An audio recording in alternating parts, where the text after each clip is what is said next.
کاتێک باسی شاری کەرکووک دەکرێت، شارێکی وێرانە و بێخزمەت گوزاری و پەراوێز خراو دێتە بەرچاومان.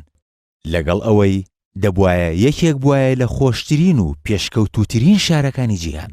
چۆن نا کاتێک خاکەکەی باشترین جۆری نەوتی لە خۆگرت بێت و خاوەنی دووەم گەورەترین کێڵگەی نەوتیش بێژ لە جیهاندا کە نزیکەی 35 ملیار بەرمیل نەوتی یێدەگی لە خۆگرتووە. بەڵام ئەوەی دەچێتە شارەکەوە هیچ هەست بە دەوڵەمەندی خاکی شارەکە و 3000 ساڵ لە مێژوەکەی ناکات.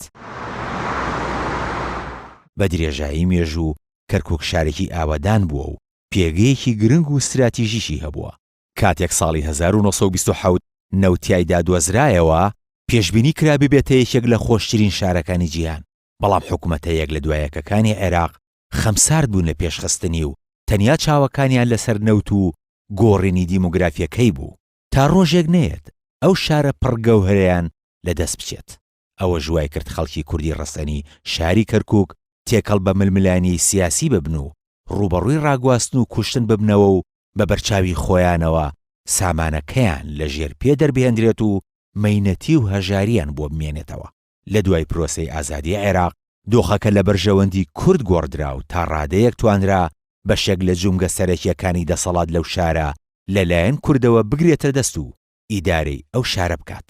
شەڕی داعشی ژوای کرد شاری کەرکووک و ناوچە جێناکۆکەکان بە تەواوەتی بکەونە ژێر دەسەڵاتی یەکێتی و پارتیەوە.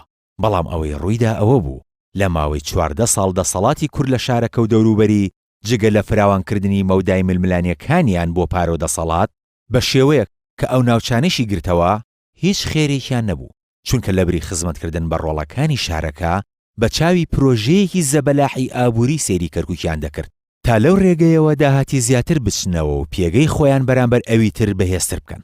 هەر بۆیە کاتێک دڵ و قودسی کوردستان بەهۆی ئەنجامدانی ڕفراندۆم و سیاسەتی سەقەتی بەرپرسانی کوردەوە لە دەست چوو، کەرکووکیەکان ڕقیان بەرامبەر یەکێتی و پارتی زیاتر بوو.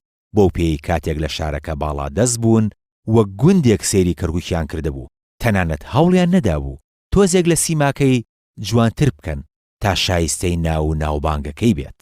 ئێستاش لەبری ئەوەی سەرکردە کوردەکان دادگایی بکرێن یان لانی کەم داوای لێبوردن لە کوردی کەرکووک و بگرە پێکاتەکانی تریش بکەن کە بەرامبەریان نەدات پەروەر و نەخەمخۆر بوون، ئێستا هەریەکەیان خۆی بە کورد پەروەر و ڕکابەرەکەشی بە ناپاک و ترسنۆک ناو دەبات.